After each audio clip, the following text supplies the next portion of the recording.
Well, I think what Stefan Kemper said yesterday is that perhaps we had too many goals in the beginning. We wanted to facilitate the internal process of improvement, but because we were also in that transparency with the government, we also wanted the insurances and the patients to be involved and to have one measurement for the practice. And that means that we had to discuss with all these parties all the time to have it the same way. And if someone changes here, it has to a consequence for the whole system. So perhaps you better start with the internal improvement at the beginning. And everybody tries to talk with other stakeholders, and they all have their own idea, or their own instrument, and they want to bring it in. And if that's not, well, that's not always that easy. They have put a lot of money in consumer quality indexes. I think tons of money, of euros, insurance companies and the government, and then they really do not have a plan to implement it. And then they say, well, we have a fairly simple instrument, it's called EQuiP, it's been validated, and it gives you quite a lot of insight in patient experiences. Why not use that? No, they want that consumer because it's more independent, or they have more to say within it. Well, it's all a question of ownership. Well, I mean, we have since a couple of years now a system in Germany where we use EPA, and then we offer a certificate, a certification. And the certificate is given by this independent foundation. What we find out is, or what we found out, you have really to promote the certificate because then it's some added value for the practices. So, and that was possible through the Bertelsmann Foundation because it's a large organization. And we have set up some minimal standards, and very pragmatically also, it's quite easy actually. It's 50. You have to achieve 50% of the maximum on the EPA indicators. These are about 200 indicators, and there are about 15 indicators, and they are mainly on safety, and these are totally minimum standards. If you don't achieve them, you cannot get the certificate. And about 90% of the practices who go through the EPA process want to have the certificate. Not 100%, it's also interesting. 10% say, well, I'm just, I want to do it. But the other 90%, they want to have the certificate because they see it as something they can use, they can publish it, they put it on their website, they have it in their practice, and so on and so on. But we had also had all these discussions, and then we had a very pragmatic view, and we said 50%. Of course, you can discuss this of achievement on the indicators, plus some indicators where you have minimum standards, and these are on safety.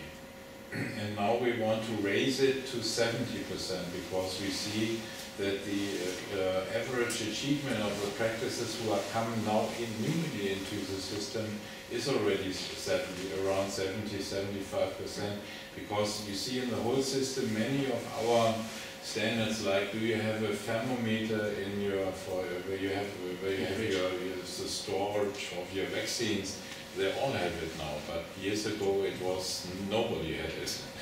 And so things are changing. Yeah. But that's what we found out is very feasible to have this pragmatic, just set a certain average and some minimum standards. And the practices, for them it's okay, there's virtually no discussion about it. But it's mandatory in Germany to take part into some sort of program. Some sort, but many do nothing. It's more or less they go to a meeting and they get a CD and then they say we do quality measurement. So many practices don't do anything. So it's still investment, and it's still some pioneers who do a little bit more. But we have found out this minimum standard is not bad in some areas. And then practices, if they fail, they have a certain time where they can for example, they don't have certain things, then they have to prove it to the Stiftung Praxis, to the certification body that they have done it now. And then they can get the certificate, because there are always maybe 10% who go through the system or 20% who fail it the first time. And but then they do it because they want to have the certificate. I think on the whole, to come back to your question, Frede, that practices, when they are involved, a large percentage thinks it very useful to participate. So when they are over the bridge, they continue because they see their practice team maturing. I think that one of the main advantages of this whole effort is that you see other people in the practice taking their responsibility, taking a lead, getting interested in quality and in safety. It really changes the way of thinking, not only of the doctors but also of the practice nurses and the secretaries. One of the problems that we are facing is the lack of GPs and the lack of people who want to be GP, and the fear that the elderly GP will go on retirement too early. And it's very often said in Denmark that if some scheme like this will be imposed, then the senior doctors will take on pension, and the younger ones won't dare to go into this scheme. But maybe, what is your experience with that? Is that a threat that we should be so afraid of? Does this actually keep people in business for a longer time because they feel more confident about what they're doing, or you can't say anything about it? I think it's not a homogeneous group. The elderly doctors, there's a group which is very enthusiastic still and very quality driven, so they will stay on. And there is a group, so I think, I don't know what's your impression, but No. I don't think many elderly doctors will stop because of this, as long as it is not perceived as too bureaucratic. And because that's really a problem. The image of bureaucracy is killing. Even if it be mandatory, I think our fear is it would be mandatory to participate. Yeah. And then combine it with some feeling, or just or not just, that it's time consuming, and well, that could be last push, well, now forget it. But then the idea, of course, is to start it out by being voluntarily, and then to get the experience of those who are in. Yeah.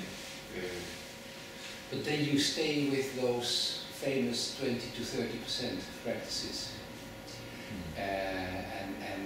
and the rest is waiting and sitting back and say, well, still not required. Okay, this year we have something else to do.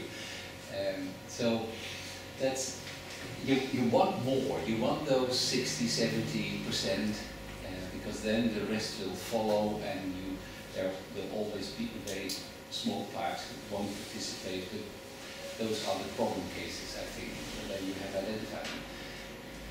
So how to come on a voluntary basis from the 20 to 30% to 60 to 70%? I do not have an answer to that question. No, and if you want to have 70%, you have to have quite low requirements. But the gap between the requirements and that what society wants from a doctor must not be too big. We have the Dutch guidelines on all kinds of diseases, and they asked us, can you give the minimal standards with what the doctor has to meet in the guideline? Because they always say, well, in the individual contact you can do something else. But of course that is for the government. It would be much easier if you could say you have to meet 50% of the guidelines advices, and that is the norm. But that is then the same discussion with the pay for performance. If that is mandatory to have such a level, of course people are going to do something to meet the requirements, which has nothing to do with reality in your individual participation. And I think it's very important to stimulate the practices to get them in improvement programs, because they already have to work on these clinical indicators, because they've paid for it, not for now, but in the near future. So that's a mixed feeling as well. But how can we get this program on, helping them to come up with improvement programs, so that's for them and not for the government that they are data diggers. You said the very mysterious word, the demands of the society. Is that the flimsy wings of the government? The Or is it the... also, I can say that when in the transparency project, I think doctors, well, some want to be transparent, but most are a little bit or more resistant. But the patients and the government and the inspectorate and the insurance company, they all want the same, and that is more transparency. And they want to look, what are you doing? And in the past you could say, I'm just working and doing my utter best to give the patient the best I have, but that's not enough anymore. And that's what they agree on. They want to see the results. Yeah.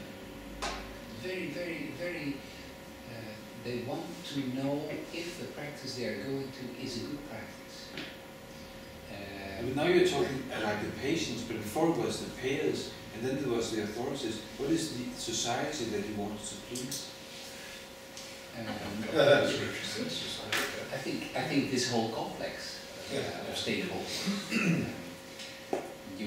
The inspectorate was very enthusiastic about our plans, because they said, okay, then we know which practices we do not have to look at. And the government was very enthusiastic because they said, okay, you are really working yourself on improvement and instating safety management systems, so that's a good thing. You can include it in this practice accreditation. And the patients and the insurance companies are reluctant. They say, okay, you state it, but can I see it? And you want extra pay for it?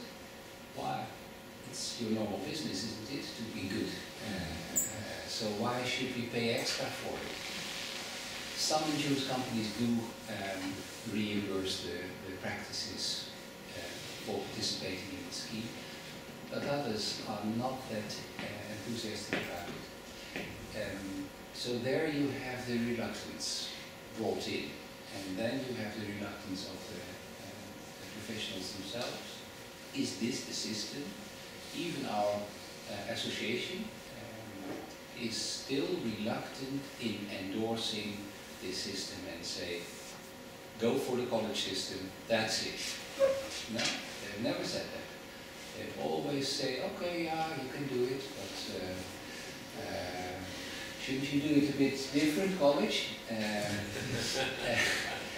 Or they say, well, yeah, there are other certifying institutes like Lloyd's or Kiva or TÜV, or and then some people flock to those institutions. So it's really kind of, I think we need an advertisement bureau. It's branding. It's branding. It's branding, and you say, well, patients want it. I think that's a pretty tough statement, because I've been asking around colleagues and friends and parents, do you know there's practice accreditation? Do you know the practice you're going to is an accredited practice?